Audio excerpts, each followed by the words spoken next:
Mukunda Jewelers, first ever factory outlet opening soon in Jubilee Hills.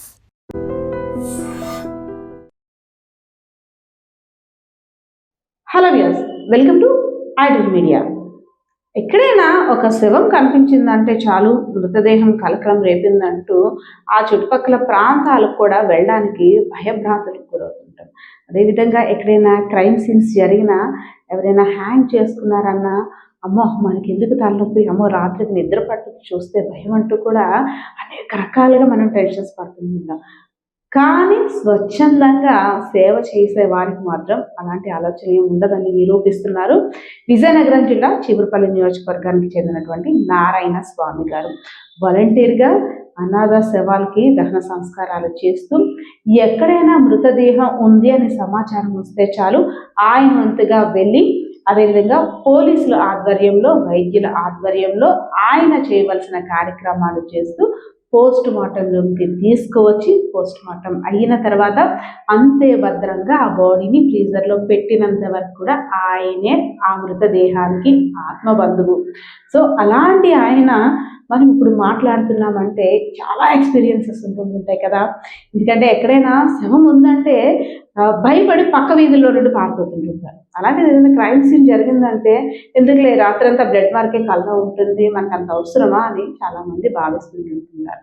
కానీ ఆయన అలా కాకుండా 1800 పైచిలకు శవాలకి ఆయన చేతుల మీద అన్నాను కదా నేను ఆత్మబంధువు అని జరగాల్సిన కార్యక్రమాన్ని చెప్పి అంతే బాధ్యతగా కుటుంబ సభ్యునికి అప్పచెప్పడంలో ఆయన పాత్ర ఇక్కడ చాలా కీలకం. సో ఆయనతో మాట్లాడి ఆయన ఎక్స్పీరియన్స్ గురించి కూడా తెలుసుకుందాం.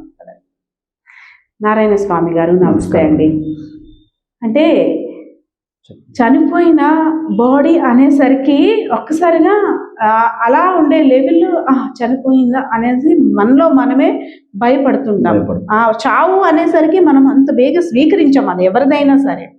సో అలాంటిది ఎక్కడైనా బాడీ ఉంది, పలానా దగ్గర మృతదేహం ఉంది, దాని దగ్గరికి నారాయణ స్వామి వెళ్ళాలి, అక్కడ బాడీ ఉంది అనగానే అది ఏ బాడీ, ఎలాంటి బాడీ అని ఆలోచించకుండా అక్కడికి వెళ్ళి మీ కర్తవ్యం ఏంటంటే ఆ బాడీని మీ చేతుల మీద తీయాలి, ఇక్కడికి తీసుకురావాలి. సో ఇంత స్వచ్ఛందంగా సేవను అందిస్తున్నారు. ఎందుకు సారి అంటే ఎన్నో వృత్తులు ఉంటాయి, కానీ ఈ శవాలకి సంబంధించి ఈ వృత్తినే ఎందుకు ఎంచుకున్నారు? అసలు అంటే సాటిస్ఫాక్షన్ ఉందంటారా మీ మనసుకి ఈ వృత్తి వల్ల? ఈ శవాలకు సంబంధించి ఈ వృత్తిని ఎంచుకోవడానికి గల కారణం, నేను ఎంతోమంది చనిపోయేటప్పుడు కొన్ని దగ్గరికి వెళ్ళేవాడిని. వెళ్ళిన సమయంలో కనీసం మనిషిని పైకి లేపి ఒక బల్ల మీద వేయాలన్నా కూడా సెంటిమెంటు, లేకపోతే మా వాళ్ళు గృహప్రవేశం చేస్తున్నారు కదా, మాకు పెళ్ళికి మా పిల్ల పెళ్ళి సంబంధం సెట్ అయింది, ఇటువంటి సాగు చెప్పి కనీసం నలుగురు పట్టుకోవడానికి కూడా ముందుకు వచ్చేవారు కాదండి ఎవరు కూడా. ఇది చాలాసార్లు చూశాను, నేను చాలాసార్లు చూసి చేశాను కూడా. కొన్ని ఎంతోమంది చుట్టాలు బంధువులు ఉన్నా కూడా నలుగురు పట్టుకోవడానికి కొరవైన పరిస్థితుల్లో నాకు ఎందుకు ఇంత సెంటిమెంట్లు, ఇంత ఎమోషన్ అయిపోతున్నారు, లాస్ట్కి ఆఖరికి చనిపోయేవాడిని కూడా తీసుకెళ్లే పరిస్థితి కూడా రాని సమస్య ఇది ఏర్పడుతుంది. సరే, నా వంతు వీలైతే ఏది వీలైతే అది చేద్దాం, చనిపోయిన అంత్యక్రియల కార్యక్రమంలో ఏది వీలైతే చేద్దామని ఒక థాట్తో నేను గత ఒక 25 సంవత్సరాలుగా ఆ విధంగా ఆలోచన చేస్తూ ఈ శవాలు తీసుకెళ్ళడానికి కూడా ఏ వెహికల్ పెట్టేవారు కాదండి అప్పట్లో. నాకు ఒక పాత ఆటో ఉండేది, ఆటోతోనే ఎవరికి తోచితే ఎంత తోస్తే అంత ఇచ్చిన వాళ్ళు కూడా తీసుకొని వాళ్ళ శవాన్ని ఒక హాస్పిటల్కి వచ్చి చనిపోయారు అనుకోండి, నార్మల్ డెత్, అక్కడి నుంచి వాళ్ళ పల్లెటూరు తీసుకెళ్ళాలంటే వాళ్ళకి ఇబ్బంది అయ్యేది. ఏదో విధంగా ఫలానా నారాయణ ఉన్నాడు, వెళ్తే వస్తాడు, వాళ్ళు ఏదో 150 ఇచ్చో ఇవ్వకో వాళ్ళ పని లాస్ట్ మినిట్లో వాళ్ళ వస్తువు వాళ్ళ ఇంటికి చేరిపోతే తర్వాత కార్యక్రమం ఇక్కడ వాళ్ళు ఫర్దర్గా చేసుకుంటారు. ఆ చేర్చడం అనేది నాకు చెయ్యాలనిపించింది, నా మనసులో చేయాలనిపించి ఆ క్షణం నుంచి నేను ఈ కార్యక్రమం కోసం అలా నాకు అలవాటు అయ్యింది. మరి 25 సంవత్సరాలు అంటున్నారు కదా, ఇంట్లో అమ్మాలు బంధువులు ఉంటారు, అమ్మ వాళ్ళు, ఫ్యామిలీ, మీరు ఈ వర్క్ స్టార్ట్ చేసినప్పుడు వాళ్ళు ఏమనలేదా? శవాలతోటి ఏంటి, ఇంకెవరికైనా చెప్పుకోవడానికి ఉద్యోగం అంటే ఏం చేస్తున్నాం అంటే ఏం చెప్తాము, శవం దగ్గరికి పరిగెట్టి పారుకుతున్నాం. యాక్చువల్లీ మనం పొద్దున్న లేచి నుండి స్నానం ఆచరించడం, పూజలు పునస్కారాలు, చాలా డిఫరెంట్గా ఉంటాం మనం. అలాంటిది ఈ శవాలతోటి సావాసం, వాటితోటి అదే. రోజు కంపల్సరీగా ఎక్కడో దగ్గర ఒక డెత్, లేదంటే ఏదో ఒక పోస్ట్ మార్టం వస్తుంటుంది. ఇవన్నీ కూడా శవాలతో సావాసం అని చెప్పుకోవచ్చు. మరి ఇంట్లో వాళ్ళు స్టార్టింగ్లో అసలు ఎలా యాక్సెప్ట్ చేయగలిగారు? ఇంట్లో వాళ్ళు కూడా అన్ని ఫ్యామిలీస్ లాగే నాకు కూడా మా మా నాన్న కొంతవరకు కొన్నాళ్ళు అది మనకొద్దు, ఇది మనం పెద్ద పెద్ద కులస్తులమి, పెద్ద జాతి, మనకి ఇది కరెక్ట్ కాదు అలా ఇలా చెప్పుకొస్తే వాళ్ళు ఆధార్చి ఒప్పించాను మేడం. తర్వాత నాకు 2 బ్రదర్స్, వాళ్ళు పెళ్ళిడు వచ్చింది, వాళ్ళు చనిపోయారు. చనిపోయేటప్పుడు కూడా మా మా అమ్మ నాన్న బాధపడ్డారు, మనం ఈ పని చేయడం వల్ల ఏమో ఇలా మనకు అంత అన్యాయం జరుగుతుంది. అదంతా భగవంతుడి మీద భారం వేసి నాకు చెయ్యాలి ఈ కార్యక్రమం. అందరూ రారు. ఇద్దరు చనిపోయారా? ఇద్దరు. ఎలా చనిపోయారు? ఒక తమ్ముడు ఆనందపురం సెంటర్ లో యాక్సిడెంట్ గా చనిపోయాడు. ఒక తమ్ముడు కొద్దిగా హెల్త్ బాగాలేక చనిపోయాడు. పెళ్ళిడికి వచ్చిన వాళ్ళు ఎన్నో ఇలాంటి కేసులు చూశారు, కానీ మీ ఇంట్లో కూడా ఇది జరగడం బాధాకరం అత్యంత. అంతే మేడం. మరి బాధ అనిపించింది. నా బాధను నాతోనే ఎందుకు గీసుకోవాలి? నాకేదో తోచినంత వరకు భగవంతుడి కాలు చెయ్యి ఇచ్చాడు, ఏదో సర్వీస్ చేయాలి. 10 మంది చేసేది ఎవరైనా చేస్తారు, ఎవరు చేయలేని చేస్తేనే కదా కొంత ఏదైనా మనిషి జన్మ ఎత్తాక ఏదో ఒకటి చేసి ఉపయోగపడేటట్టు ఉండాలనే ఒక థాట్తో నేను ఈ కార్యక్రమాన్ని ఎంచుకోవడం జరిగింది. అయితే పలానా ఏదైనా ఉద్యోగం అనేసరికి పొద్దున్న నుండి సాయంత్రం వరకు, లేదంటే సాయంత్రం నైట్ షిఫ్ట్ పరంగా టైమింగ్స్ అంటూ ఉంటుంది.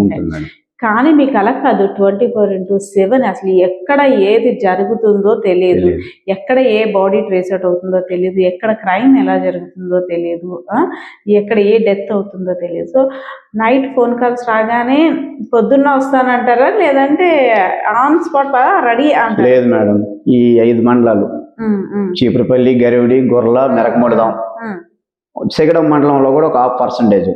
ఈ 5 మండలాల్లో ఎక్కడ ఏ రోడ్ యాక్సిడెంట్ జరిగినా, ఇప్పుడు ఫర్ ఎగ్జాంపుల్ యాక్సిడెంట్ అనగానే ఇమీడియట్లీ ట్రాఫిక్ క్లియర్ చేయాలి పోలీస్ వారు. నాకు రాత్రి 1 గంట అప్పుడు ఒక చీపురుపల్లి ఎస్ఐ గారు లేకపోతే గరివిడి ఎస్ఐ గారు ఫోన్ చేస్తారు, నారాయణ ఇమీడియట్లీ బండి పట్టుకొని రావాలి, ఒక యాక్సిడెంట్ అయిన వాళ్ళు చనిపోయారు. ఆ క్షణంలో అది ఏ రాత్రి అవనండి, అది ఎంత సమయం అనమనండి, ఆ సమయంలో క్షణాల్లో వాళ్ళ దగ్గర ఉండాలి. అంటే నాకు అలా మైండ్ బేస్ అయిపోయింది అంతే. వీళ్ళు పిలిచారంటే వెంటనే వెళ్ళిపోవాలి, అది రాత్రి పగలని. మీరు వెళ్ళడానికి ఫ్యూయల్ చార్జెస్ అవి ఇస్తారా? మినిమం ఏదైనా ట్రేస్ అయిన బాడీ అయితే బాడీ గలవాలి, వాళ్ళకి ఎంత కలిగితే అంత ఇస్తారు. మనం ఆ బాధలో కూడా అడగలేము. అంచేత ఏంటంటే ఇప్పుడు ఎవరైనా వాళ్ళు తెలుసుకుంటారు ఆటోమేటిక్గా, బాబు నైట్ బాడీని తీసుకొచ్చావు, మార్నింగ్ తీసుకెళ్ళి మా ఇంటికి దించావు, పోస్ట్ మార్టం రూమ్ లో అంతా చక్కగా చేసావు, చక్కగా చూసావు, ఇవేనూరు అని చెప్పి ఎవరు కూడా ఈ రోజుల్లో మామూలు పని చేస్తేనే ఒక 800-1000 రూపాయలు కూలి ఇస్తున్న సమయం, అటువంటిది సేవ చేస్తాను, ఇచ్చిన వాళ్ళు ఇవ్వక తప్పరు మేడం. లేని వాళ్ళ దగ్గర మనం డిమాండ్ చేయాలి, అడగలేము. అలాగే యాక్సిడెంట్ అవుతుంటుంటాయి కదా, బాడీస్ చాలా చెదురుగా పడుతుంటాయి, ఒక్కొక్కసారి బ్రెయిన్ మెయిన్ గా చూసుకున్నట్టయితే రోడ్ యాక్సిడెంట్ లో బ్రెయిన్ కింద పడిపోయింది మేడం. అదే విధంగా లెగ్ పీస్ అయిపోతుంది. సో అలాంటి వాటిని అవి కలెక్ట్ చేయడం చాలా కష్టం కదా.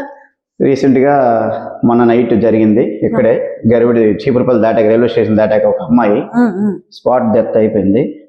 ఆటో ఏదో గుద్దేసింది, బ్రెయిన్ మొత్తం బయటకు వచ్చింది, చనిపోయిన జరిగితే ఆ నైట్ టైం ఎస్ఐ గారు ఫోన్ చేసి ఏ గారు వచ్చారు. ఆ నైట్ టైం వెళ్ళి అదే కలెక్ట్ చేసి కరెక్ట్ గా, మరి తప్పదు మేడం, మరి అక్కడికి వెళ్ళామంటే మరి వెనక ముందు ఆలోచించుకోవడం. అంటే బ్రెయిన్ పడిపోయి ఉంటుంది కదా, అది రోడ్డుకి అంటేసింది, దాన్ని మళ్ళీ మీరు తీసి మళ్ళీ బ్రెయిన్ హెడ్ లో కొద్దిగా సెట్ చేసి మీరే ప్యాక్ చేసి పెట్టి, పార్ట్స్ ఏమైనా చల్ల చెదిరిపోయిన అవన్నీ ఒక దగ్గర కలెక్ట్ చేసి మీరే. ఫోటో కూడా మనకు పెట్టాను. మరి తప్పదు మేడం. లాస్ట్ టైం ఒక 4 years అవుతుంది, 2 పిల్లలు, చిన్న పిల్లలు ఇక్కడ అపోలో ముందు ఒక లారీ, టిప్పర్ లారీ టైర్ కింద పడిపోయి స్కూల్కి వెళ్తున్న సమయంలో ముద్దలు అయిపోయి రోడ్డుకి అంటిస్తారు మేడం. అది చేయడం అంటే అది చాలా కష్టమైన పని. లారీ చక్రాల కింద నలిగిపోయారు పసిపిల్లలు వాళ్ళు. అది చాలా బాధ అనిపించింది మేడం. అంత చిన్న పిల్లలు, అన్న చెల్లెళ్ళు, అక్క తమ్ముడు, పాపం ముక్కు పచ్చలారిన వాళ్ళు చూస్తే తీయడానికి కూడా ఏం లేదు. ఆ రోజు నేను చేసిన సర్వీస్ అంతా వాళ్ళ కాడ నేను రూపాయి ఆశించి చేయలేదు, రూపాయి తీసుకోలేదు. వాళ్ళు కూడా కావాలి ఎంత కొంత అన్నారు, కానీ నాకు వదిలేసానండి. నా పిల్లలతో సమానం, భగవంతుడు వాళ్ళకి ఆచారం చేశాడు. ఎక్కువ సందర్భాల్లో ఎవరిని మేమైతే వచ్చేంత వరకు డిమాండ్ లేదు మేడం, వాళ్ళు ఇచ్చినంత నేను తీసుకున్నంత. మరి అంటారు కదా ఎక్కువగా బాడీస్ తోటి అంటే పోస్ట్ మార్టం దగ్గర ఉండడం, బాడీని కలెక్ట్ చేసి తీసుకురావడం, ఎక్కువగా రైల్వేకి సంబంధించి బాడీస్ ఎక్కువ దొరుకుతుంటాయి కదా, అవి అసలు స్మాష్ అయిపోతూ ఉంటుంటాయి. దట్టు కుక్కలు అవి లాగేయడం కదా, అన్ని అవుతుంటుంటాయి. అలాంటప్పుడు అవి చూసిన తర్వాత ఫస్ట్ మీలో మీరు అసలు ఎలా కంట్రోల్ అబ్బా ఏంటిది అని అనుకుంటారా, లేదంటే అది నా ధర్మం మరి ఇంకా తప్పదు అయ్యో ఇలా అయిపోయారా అనేసారి ఫస్ట్ కలిగే ఫీలింగ్ ఎలా ఉంటుంది? అక్కడికి వచ్చేసరికి మేము ఏమనుకుంటామంటే ఫస్ట్ రైల్వే బాడీస్ దగ్గరికి వచ్చేసరికి ఎక్కడికి వెళ్ళైనా బాడీని చూడగానే ఆ ఈశ్వరుడికి ఒక దండం పెట్టి, అది ఎంత కష్టమైన పని ఏమైనా ఉండే దాన్ని మనం చెయ్యాలని ఒక తపనే ఉంటుంది తప్ప ఇది ఎలా చేయగలము, ఎందుకు చెయ్యాలనే మా ఆలోచన అయితే మా మైండ్కి రాదు madam. First of all vehicle వెళ్ళినంత వరకే వెళ్తుంది మేడం. రైల్వే బాడీస్ అనేసరికి ట్రాక్ పక్క నుంచి ప్రతి దగ్గరికి వేవి ఉండదు వెహికల్ వెళ్ళడానికి. అటువంటి సమయంలో కిలోమీటర్ అవ్వచ్చు, 2 కిలోమీటర్లు అవ్వచ్చు, వెహికల్ వెళ్ళిన ప్రదేశంలో కొంతవరకు వెళ్ళి బండి అక్కడ ఆపేసి ఆ ప్లేస్కి వెళ్ళి బాడీని మనం కలెక్ట్ చేసి ప్యాక్ చేసి భుజాల మీద 1.5 2 కిలోమీటర్లు మోసుకొచ్చి వెహికల్లో వేసే పరిస్థితి వస్తుంది. ఏ సమయమైనా అంత కష్టం పని అయినా దాన్ని ఒగ్గే ఛాన్స్ అయితే ఉండదు మేడం. ఇది చాలా కష్టమైన పనే. ఈ డెడ్ బాడీస్ తీసుకురావడం, పుయ్యం చేయడము, నెక్స్ట్ అంత్యక్రియలు చేయడం అనేది అంతా ఒక ఎత్తు అయితే, రైల్వే బాడీస్ కాడికి వచ్చేసరికి మాత్రం మాకు బాగా అసలు తెలియదు. అంటే రైల్వే డెత్స్ అనేసరికి కొంతమంది సూసైడ్ వాళ్ళైతే మాక్సిమం ఇటే ఉంటారు, కొంతమంది జారి పడిపోయిన ఏ ప్రాంతం వారో తెలియదు. అసలు పిఎం అయిపోయిన తర్వాత చాలా నాళ్ళు ఫ్రీజర్ లోనే ఉండిపోతుంది, వాళ్ళకి అప్పగించలేరు, ఏమి చెయ్యలేరు. అది చూస్తున్నప్పుడల్లా అయ్యో వీళ్ళ కోసం ఎంత ఎదురు చూస్తున్నారు అనిపిస్తుంది. మరి ఆ బాడీస్ లాస్ట్ కి ఏం చేస్తారు? ఇప్పుడు ఏ బాడీనైనా మనకి ఎక్కడ బాడీ ఉందని తెలిస్తే ఆ ప్రదేశం నుంచి మార్చరీకి తీసుకొస్తాం మేడం. పోలీసు వారి సమక్షంలో మార్చరీకి తీసుకొచ్చి మార్చరీలో ఒక 12 గంటలు 72 గంటల నుంచి మినిమం 4-5 డేస్ ఉంచిన రోజులు కూడా ఉన్నాయి మేడం. పేపర్ స్టేట్మెంట్ ఇస్తారు పోలీసు వారు. ఒక 4-5 రోజులు చూసి ఎవరు రాని ఏడల్లో పిఎం కంప్లీట్ చేశాక దాన్ని అనాశవం కింద పరిగణించి పోలీసుల ఆధ్వర్యంలో మేము అంత్యక్రియలు చేస్తాం మేడం. మరి దానికి ఎటువంటి ఆశించడానికి ఉండదు. ఎస్, అంటే ఇలాంటి బాడీస్ ని పోస్ట్ మార్టం చేయడం కానీ, అంటే పోస్ట్ మార్టం చేసేటప్పుడు మీరు పాల్గొనడం కానీ, వాటిని తీసుకురావడం కానీ, ఇంట్లో కొంత దెయ్యాల భయం, ఒక అపోహ మాత్రమే, అది కేవలం అపోహ మాత్రమే. దెయ్యాలు ఉంటాయి, ఆత్మలు వస్తాయి, నువ్వు ఎలా పడితే అలా వచ్చేస్తున్నావు, ఏంటి నిద్ర పట్టట్లేదు, ఆ మాటలు వస్తుంటాయా మీ ఫ్యామిలీలో? ప్రతి ఫ్యామిలీలో ఫస్ట్ ఆఫ్ ఆల్ అది వాస్తవం మేడం. చూడడానికి ఎవరో చనిపోయారంటే చూడడానికి వెళ్ళి ఇంటికి వస్తేనే ఇంట్లో వాళ్ళు ఒప్పుకోరు మేడం. బయట నుండి స్నానం చేయు, బయట నుండి అది ఇచ్చేయి అని చెప్తుంటారు. మా ఫ్యామిలీలో కూడా అలా ఉండేది. కాకపోతే ఫస్ట్ ఆఫ్ ఆల్ అంటే మా మిస్సెస్ స్టాఫ్ నర్సు, తనకి కూడా వైద్యపరంగా ప్రతి విషయం తెలుసు. మంచి మనసుతో నన్ను అర్థం చేసుకొని చదువుకుంది కాబట్టి అయినా కూడా నేను చేసే కార్యక్రమం మంచిదని తను భావించి నాకు ఎటువంటి ఇబ్బంది ఇంతవరకు పెట్టలేదు. తను కూడా వీళ్ళని బట్టి చెయ్యి స్వామి అనే ఇప్పుడు ప్రోత్సహిస్తుంటుంది, నాకు భరోసా ఇస్తుంది. ఎంతైనా కొంత భయం అనేది ప్రతి మనిషికి సహజం. మనం ఎంత కంట్రోల్గా ఉన్నా, ఎంత ధైర్యం ఉన్నా సరే, ఒక్కొక్కసారి అంటే మన వెనకాతల చిన్న గుండె సూది శబ్దం కూడా భయానికి గురి చేస్తుంటుంది, ఒక టెన్షన్ వాతావరణం క్రియేట్ చేస్తుంది. బాడీ పక్కన ఉండేసరికి ఎలా అనిపిస్తుంది అంటే, ఒక్కొక్కసారి నైట్ బాడీస్ ఇక్కడికి వచ్చేస్తే ఎవ్వరు ఉండరు, పిన్ డ్రాప్ సైలెన్స్ లో ఉంటుంది, మీరే ఉంటారు కదా. అలాంటి టైంలోని అంటే ఒక చిన్న భయం అనేది ఏమైనా అవుతుందా? ఎప్పుడైనా ఎక్స్పీరియన్స్ చేశారు ఆ భయాన్ని? నాకు ఒకసారి అటువంటి అనుభవం నాకు ఎదురైంది సార్. అది ఎలా అయిందంటే, నైట్ 12:30 సమయంలో ఒక బాడీని బిల్లల వలస దించడానికి వెళ్ళాను. కొంచెం వర్షం పడుతుంది చిన్నగా, చలికాలం. దించడానికి వెళ్ళి రిటర్న్ వస్తున్నాను. బిల్లల వలస అనే గ్రామంలో దించి రిటర్న్ వస్తున్నాను. ఎదురు వలస దాటాక కొంచెం ఫాస్ట్ అయ్యాను నేను. అయ్యేసరికి ఆ సమయంలో ఎవరో నా ఆటోని కొట్టి ఆపమనేటట్టు కొట్టినట్టుగా సౌండ్ అనేసింది. ఆ సౌండ్ వినబడగానే నేనేం చేశానంటే టక్కని బండి ఆపి, ఇంత చలికాలము వర్షం పడుతున్న సమయంలో నాకు ఒక్కసారిగా చెమటలు పెట్టాయి. ఆ క్షణాన్ని కొంచెం ఆలోచించాను. వెనకతలు ఉండే కట్నం అది అంటి ఉండడం వల్ల వర్షంకి కొంచెం ఫాస్ట్ అయ్యాను కాబట్టి టక్కన పడ్డది, ఆ సౌండ్ వినిపించింది. అయ్యింది కొంచెం మూవ్ అవుదాం అనేసరికి లైట్లు అయిపోయాయి.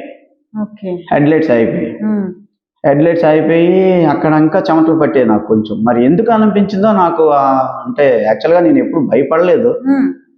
1:30 ఇలాగైంది. ఒక పావు గంట 20 నిమిషాల పాటు వెహికల్ ఆపేసి అక్కడ ఆలోచించాను అలాగా. సరే ఇంకా ఎలా ఉంటే అలా ఉందని చెప్పి, ఎంతటి వాళ్ళమైనా భయం అనేది ఒకసారి యాడ్ అయ్యిందంటే సహజము. మరి ఆ క్షణం లైట్లు లేవు. నా సెల్ లైట్ పట్టుకొని వెనక్కి చూడకుండా చీపురుపల్లి పక్కన అగ్రహారం ఉంది మేడం. అగ్రహారం వరకు నేను వెనక్కి మరి చూడలేదు. బండిలో వెనక్కి చూడకూడదు అంటారు కదా, చూడలేదు. చూస్తే భయపడతాను. మరి ఏమవుద్దో నాకు తెలియలేదు, కానీ నేనైతే వెనక్కి చేయలేదు. అగ్రహారం ఊరు మధ్యలోకి వచ్చేసరికి అప్పుడు ధైర్యం వచ్చింది, ప్రశాంతమైంది, చెమటలు తగ్గాయి. ఆ క్షణంలో మరి ఆ రోజు ఆ సిచ్యువేషన్ మాత్రం నాకు కొంచెం భయాన్ని కలిగించింది.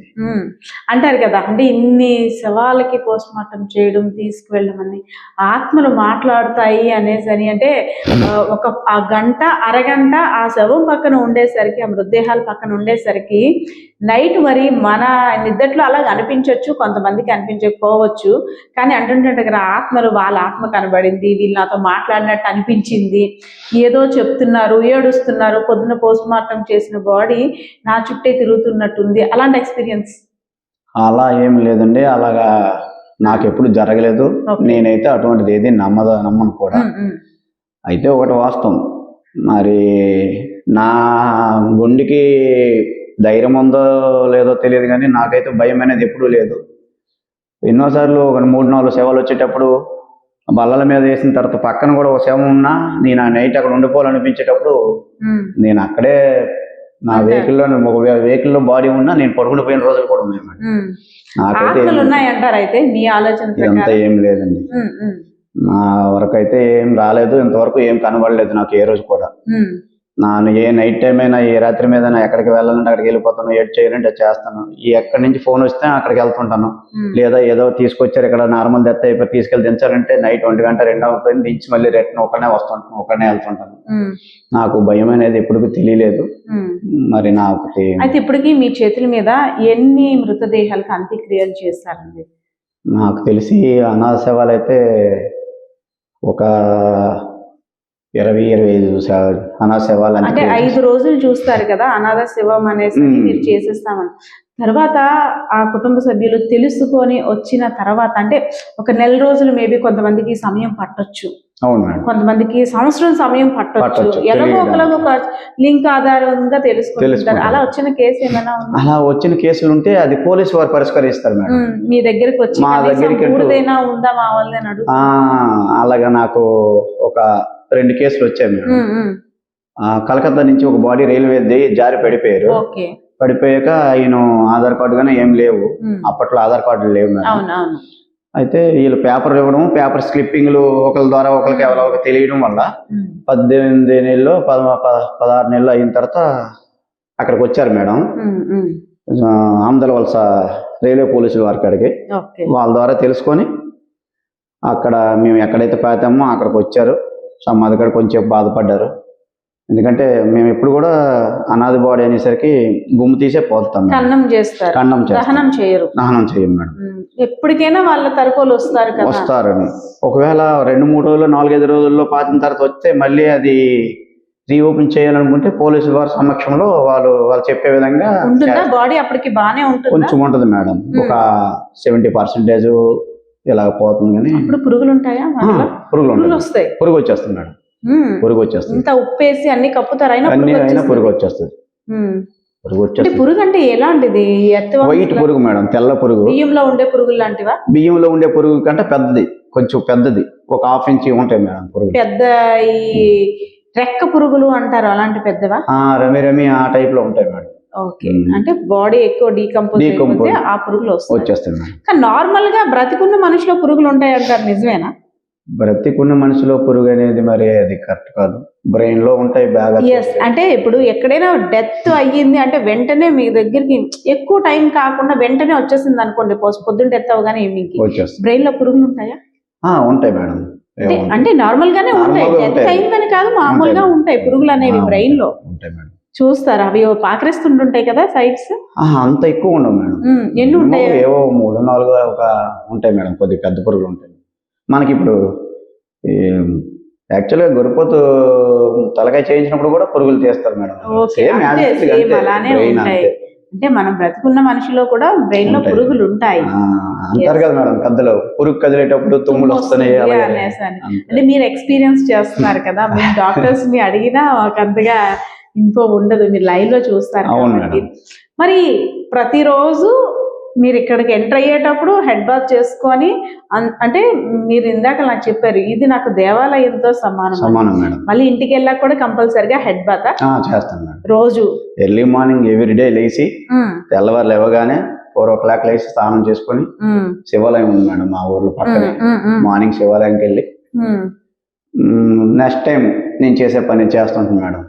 మా ఊర్లో కొద్ది పేపర్లో వేస్తుంటాను. ఓకే, అయితే అంటారు కదా బాడీ చేసినప్పుడు ఇది మీ పర్సనల్, కానీ జస్ట్ నేను తెలుసుకో ఫుల్గా డ్రింక్ చేస్తేనే మాత్రమే బాడీని తీస్తారు. ఆ పోస్ట్ మార్టం చేసేటప్పుడు కూడా వాళ్ళు ఫుల్ డ్రింక్లో ఉంటారు, అలా అయితేనే చేయగలరు లేదంటే చేయలేరు అని. ఇది చెప్పొచ్చు మేడం? ఎస్, చెప్పొచ్చు. అదే ఇలా అలాగేనో ఏమి అది అంత కరెక్ట్గా అలా చేయాలనే రూల్ అయితే ఏం లేదు మేడం. అంటే నేను డ్రింక్ చేస్తాను. ధైర్యం కోసం డ్రింక్ చేస్తాను. నేను డ్రింక్ చేస్తాను కదా మేడం. బాడీ వచ్చిన కాంచి బాడీ వాళ్ళ ఇంటికి అప్పు చెప్పిన దాకా నేను డ్రింక్ ఇరుమేలు అయితే మరి అన్నాడు. ఆ తర్వాత ఎందుకంటే టీమ్ ఆఫ్ ది డాక్టర్స్ వస్తారు. అలాంటప్పుడు వాళ్ళు ఏదో అడిగే క్వశ్చన్లకి పర్ఫెక్ట్ గా మనం పర్ఫెక్ట్ ఉండి సమాధానం చెప్పాలి. డిఎస్పీ గారు వస్తారు, సిఏ గారు వస్తారు, ఎస్ఐ గారు వస్తారు. వీళ్ళందరూ అడిగే ప్రతి క్వశ్చన్ కి ఏదైనా డాక్టర్స్ వాళ్ళు అడిగిన దాన్ని సమాధానం చెప్పాలి. కాబట్టి నేను మళ్ళీ ఇంటికి వెళ్ళి స్నానం చేసుకున్న దాకా కూడా ఎప్పుడు డ్రింక్ చేయను మేడం. చేస్తాను, డ్రింక్ అయితే చేస్తాను, కానీ నా పని వర్క్ లో మాత్రం చేయను. అంటే అంటుంటారు వాళ్ళు, లేకపోతే అంత ధైర్యం ఎక్కడిది ఏదైనా చేయాలంటే అంత డ్రింక్ చేస్తేనే వాళ్ళు చేయగలరు లేదంటే చేయలేరు, అందుకే వాళ్ళు ప్రత్యేకంగా డాక్టర్స్ పెట్టుకుంటుంటారు. అలా అదేం లేదు మేడం. నేను ఎప్పుడు కూడా చేస్తాను, నా పని అయిపోయాక ఇంటికి వెళ్ళి స్నానం చేసుకొని ఏదో కొంత తీసుకుంటున్నాను. అయితే జాబ్ సాటిస్ఫాక్షన్ ఉందా? జాబ్ అనేది ఏం కాదు, నేను చేసే పని నాకు సాటిస్ఫాక్షన్. భగవంతుడి దయ వల్ల ఈశ్వరుడు నాకు చేయిస్తాను, నేను చేస్తాను ఆయన ఆజ్ఞ ప్రకారంగా చేసుకుంటాను. పొద్దున్న లేచి మీరు దేవుడికి ఏమైనా దండం పెట్టుకుంటారు చెప్పండి నాకు? యాక్చువల్గా అందరం బాగుండాలి, మరి అంతకుమించి ఇంకా ఎవరైనా కోరుకునేది ఏముంటుంది మేడం? భగవంతుడి ఆరోగ్యం శుభ్రంగా అలానే పెట్టుకుంటారా? ఈ రోజు ఎక్కడ శవం దొరుకుతుందా లేదంటే ఈ రోజు ఎక్కడ అవుతుందా అనేసి అని అలా మనం అడిగినా కూడా అడిగినాను కాదు, మనం అంటూ ఆశాజీవి మనిషి అనేసరికి పొద్దున్న లేచేసరికి ఒక్కొక్కరు ప్రొఫెషన్ ఒక్కొక్కది. ఒక డాక్టర్ పేషెంట్స్ వస్తే బాగున్ను అని, అంటే పేషెంట్స్ అయిపోవాలని ఆలోచన కాదు, పేషెంట్స్ వస్తే బాగున్ను అని డాక్టర్ ఆలోచన. అలాగా ఎక్కడైనా బాడీస్ ఉంటే బాగుందని కానీ లేదంటే నాదేంటంటే కమర్షియల్ బిజినెస్ కాదు కదా, భగవంతుడు ఆజ్ఞ అయిపోయాక నా అక్కడికి వస్తారు. ఆయన ఆజ్ఞ లేని ఎంత నేను తాపత్రయపడినా నా అక్కడికి ఎవరు రారు. ఆయన వచ్చాడంటే నాకు దేవుడు ఒక పనికి ఇవాళ కల్పించాడు, చెయ్యాలి సేవ, సర్వీస్ చెయ్యాలి. ఇక తదుపరి మనకి ఒక 1000 రావచ్చు, 500 రావచ్చు, 2000 రావచ్చు, అది భగవంతుడి నిర్ణయం. మరి నా దగ్గరికి వచ్చారు, రాకూడదనే కోరుకుంటాను మేడం. నేను వాళ్ళు నా అక్కడికి వచ్చినంత మాత్రాన నా ఒక్కడిని ఆనందపడతాను, ఒక 1000-2000 వస్తుంది, కానీ 100 మంది ఏడుస్తారు. అందుకే అడుగుతున్నాను, పొద్దున్న లేచి దేవుడా ఎక్కడా కూడా డెత్ అన్ని జరగకూడదని మొక్కుకుంటారా లేదంటే ఏంటి 2 రోజులుగా నాకేం పని పడట్లేదు, నా చేతులు ఇలానే ఉన్నాయి అనేసి? అలాగే ఏముండదు మేడం, అలాగనే కోరిక ఉండకూడదులండి. ఎందుకంటే నాకు ఫ్యామిలీస్ ఉన్నాయి, పిల్లలు ఉన్నారు, తల్లిదండ్రులు ఉన్నారు, అక్క చెల్లెళ్ళు ఉన్నారు, అక్కలు ఉన్నారు. ఏది మనం ఆశించాలో దాన్నే ఆశించాలా, ఇంకా అతిగా ఏది ఆశించకూడదు. కానీ అది కర్తవ్యపరంగా దేవుడు చూపించేటప్పుడు చేయక తప్పదు. మీ చేతులు ఇలా చూపించండి, రెండు దగ్గరికి. ఎందుకంటే ఎంతో మందికి అంటే అంతిమయాత్రకు సంబంధించి ఆ చేతులతో దేవుని దగ్గరికి వెళ్ళారు. కరోనాలోనైతే చాలా వరకు 2-3 కొడుకులు కూడా హాస్పిటల్లో బాడీలో గీసి వెళ్ళిపోయేవారు మేడం. హాస్పిటల్లో గీసి నన్ను ఫోన్ చేసి పిలిచేవారు. ఒక బాడీ నేను దహనం చేస్తే 22,000 ఇచ్చేవారు. చాకల వాళ్ళకి కర్రలకి ఒక 8,000 ఇచ్చేవాడిని. నా వెనక కుర్రోళ్ళు 4 ఉండేవారు, వాళ్ళకి 4,000 ఇచ్చేవాడిని. వెహికల్కి నాకు ఒక 2,500, 3,000 మిగిలింది మేడం బాడీ ఇక్కడ. హిందూ సాంప్రదాయ ప్రకారంగా కరోనాతో మనకు అప్పు చెప్పారు కదా, ఏదో విధంగా అంత్యక్రియలు చేసేద్దాం అనే ప్రసక్తి అయితే నేను ఎప్పుడు రాజీ పడలేదు. చాలా నీట్ గా ప్రతిది కూడా నా సెల్తో వీడియో తీసి వాళ్ళకి వాట్సాప్ చేసేవాడిని మేడం. నీట్గా చేసి కొండతో తిరిగి తలకూర పెట్టి ప్రతిది కూడా బాధ్యతగా మీరే ఒక బాధ్యతగా. పెద్ద కొడుకు. అంటే ప్రతి వాళ్ళు నాకు శవాన్ని అప్పచెప్పేవాళ్ళు, నువ్వే పెద్ద కొడుకువి, నువ్వే కన్న కొడుకువి, మేము ఉండి కూడా ఏం చేయలేం పరిస్థితి అని అనేవారు. అది అదృష్టమేగా. అదృష్టమే మేడం. ఉమ్, నేను అందులో చాలా సాటిస్ఫాక్షన్ అయ్యాను. ఎన్ని శవాలకి అంత్యక్రియలు చేశానో నాకు మరి చేసిన కన్నిటిలో కూడా కరోనా బాడీలో చేశాను. అంటే నేనే బాధ్యత, నాది బాధ్యత నాకు అప్పచెప్పారు. నాకు ఆ దేవుడు ఇలా చేయమని చెప్పాడు. నాకు కరోనా వచ్చింది మేడం, హెవీగా వచ్చింది నాకు. ఓకే. వచ్చినా నేను 40 days లోన్ ఉన్నాను. అది మాత్రం చేశాను. 2 కోడళ్ళు పిల్లలు తీసుకొని భర్తలు ఇద్దరిని ఒగ్గేస్తాం అన్నారు మేడం ఒక బాడీకి. అయితే వాళ్ళ నాన్నగారు బాగోలేదని మన చీపురుపల్లి గవర్నమెంట్ హాస్పిటల్లో జాయిన్ చేశారు. నైట్ 10 అప్పుడు చనిపోయాడు. కోడళ్ళు ఇద్దరు ఏమన్నారంటే ఆ భర్తలకి, మీరు కానీ అంత్యక్రియలు గట్రా చేస్తే మీకు విడాకులు ఇచ్చేస్తాం, మేము వెళ్ళిపోతాం, మీరు ఏం చేస్తారో తెలియదు, ఇమ్మీడియట్లీ మనం వెళ్ళిపోవాలి అంటే అలా రాత్రి మీద నా నెంబర్ తీసుకుని నాకు ఫోన్ చేశారు. రాజమండ్రి వాళ్ళది. బాడీని అబ్జెప్సి నాకు 22,000 ఫోన్పే కొట్టేసి వెళ్ళిపోతే ఎర్లీ మార్నింగ్ 3వ గంటకు వచ్చి స్టాఫ్ కూడా చాలా ట్రబుల్ అయ్యారు పాపం. మా హాస్పిటల్ స్టాఫ్ కూడా మరి బాడీ ఉంచారు, దానికి తల తోకలేదు, ఎవరు బాధ్యత వహించడం లేరని. కానీ నారాయణకి అబ్జెప్పారని సరే కాళ్ళ కొంత దేమో వచ్చింది మేడం. ఇన్ని సంవత్సరాల ఎక్స్పీరియన్స్ లో నాకు ఎందుకు ఈ క్వశ్చన్ అడగాలనిపిస్తుంది. గర్భిణి చనిపోయేటప్పుడు పోస్ట్ మార్టంకి వస్తే గర్భిణిని చూస్తేనే బాధ అనిపిస్తుంది. అలాంటిది కడుపులో బేబీని కూడా మీరు అప్పచెప్పాలి, ఇద్దరిని. సో గర్భిణి చనిపోయిందంటే కొంత లైఫ్ ని చూసింది వివిధ కారణాలు, కానీ అభం శుభం తెలియని ఆ బేబీని కూడా మీ చేతుల మీదే అప్పచెప్పాలి. మీరే పురుడు పోసి ఆ మృతదేహాన్ని కూడా అప్పచెప్పాలి. మరి అలాంటి కేసు ఏదైనా వచ్చిందా? అలాంటి కేసు ఒక 13 సంవత్సరాలు ఎంత అవుతుంది మేడం. అక్కడ పాత హాస్పిటల్ ఉండేటప్పుడు అత్త మామూలు ఏదో అన్నారని అప్పట్లోన, అది ఏ మండలం ఉందో తెలియదు కానీ నాకు పాయిజన్ తీసుకొని వచ్చింది మేడం. కాకపోతే 7వ నెల 6వ నెల చిన్న పిండం, మరి అయినా కట్ చేయక తప్పలేదు. అది కూడా పిండం కూడా బ్లాక్ గా అయిపోతుందా? మొత్తం బ్లాక్ అయిపోయింది మేడం. పాయిజన్ తీసుకుంటే మినిమం అప్పట్లో ఎండ్రిన్ ఉండేది మేడం. ఓకే. ఇప్పుడంటే ఎండ్రిన్ బ్రాండ్ చేశారు, లేదు అప్పట్లో ఎండ్రిన్ ఉండేది, చాలా పవర్ఫుల్. లోపల ఉండే బేబీ కూడా షార్ట్ ఇమీడియట్లీ లంగ్స్ లివర్ అన్ని బ్లాక్ అయిపోతాయి. చాలా పవర్ఫుల్ అది. అప్పుడు ఒకటి అలా చేయడం వచ్చింది, బాధ అనిపించింది. మరి ఇప్పుడు మరి అంతే, తనే చచ్చిపోవాలనుకుంది, కడుపులో ఉన్నోళ్ళు మరి బతకాలని మాత్రం ఎలా కోరుకుంటుంది. అప్పుడు చాలా కొద్దిగా బాధపడ్డాం మేడం. సో ఏదైతేనేం అంటే చాలా మందికి కడుపున పుట్టకపోయిన ఒక పెద్ద కొడుకు మీరు, అంతేనా? ఒక పెద్దన్న. నాకెందుకో ఈ బాధ్యత చాలా విలువైంది అనిపిస్తుంది మేడం ఎప్పుడు కూడా. ఇది చేయడంలో తప్పు లేదు. నేను ఎక్కడ ఎవరో చనిపోయిన దగ్గరికి వెళ్ళేటప్పుడు మొయ్యడానికి ఇబ్బంది పడతారు. అప్పుడు మానవ జన్మ ఎత్తి కూడా ఎందుకు ఇంత దౌర్భాగ్యం. కొన్ని ఎంత డబ్బులు ఇచ్చినా మనము ఆ ప్రేమ అభిమానాలు అన్నివి కొనలేనిది. సో అంటే ఎంత డబ్బులు ఇచ్చేసినా సరే నాది బాధ్యత, నేనే ఇంకా ఆ బాడీకి అన్ని అనేటట్టు ముందుకు వెళ్ళడం నిజంగా అది హ్యాట్స్ ఆఫ్ అండి మీకు. అంతే మేడం, అది వాస్తవం. మరి నా మనసుకు అది సాటిస్ఫాక్షన్ అనిపిస్తుంది చాలా.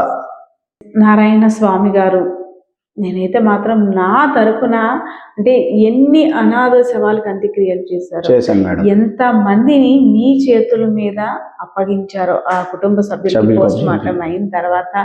సో అంటే నా తరపున ప్రత్యేక అభినందనలు, అదేవిధంగా కృతజ్ఞతలు కూడా. ఎందుకంటే ఒక బాడీ ఎక్కడైనా కనిపించిందంటేనే మనం అసలు వెళ్ళడానికి, ఆ దరిదాపులు వెళ్ళడానికి భయపడతాం. యాజ్ ఏ ప్రొఫెషన్ పరంగా మేబీ వెళ్ళినా సరే ఆ రోజు నైట్ అంతా కూడా నిద్ర పట్టదు, వాస్తవంగా చెప్తున్నాం.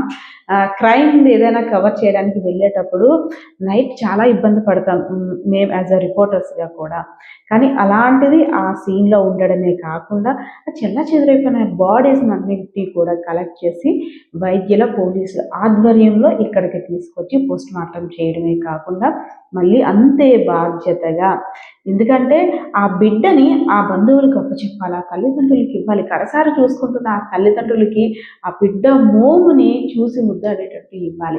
అంత బాధ్యతగా నారాయణ స్వామి గారు ఇవన్నీ చేయడం నిజంగా నేనైతే మాత్రం ఆయన్ని ఈరోజు ఇంటర్వ్యూ చేయడం నేను చాలా హ్యాపీగా ఫీల్ అవుతున్నాను. సో ఇదండి పరిస్థితి. కెమెరా పర్సన్ బాలకిషోర్తో పద్మ, ఐడ్రీమ్ మీడియా విజయనగరం. నిజంగా ప్రస్తుతం ఉన్నటువంటి సమాజం దేనికి ప్రయారిటీ ఇస్తుంది? ఆర్థిక సంబంధాల చుట్టూ మాత్రమే తిరుగుతోంది. మళ్ళీ ఎన్నికలంగానే చాలా విరక్తి కలుగుతాను. మంచి అనిపిస్తుంది కదా, లేడీస్ కూడా ఛాలెంజింగ్ జాబ్స్ చేసినప్పుడు చాలా బాగుంటది. ట్రాఫిక్ అసిస్టెంట్స్ గా నియమించిన ట్రాన్స్జెండర్స్ అందరితో సాల్యూట్ చేయించుకుంటున్నారు. ఫుడ్ డెలివరీ ఇవ్వటానికి వెళ్ళినటువంటి డెలివరీ బాయ్ అనిల్ పై కళ్ళ ముందు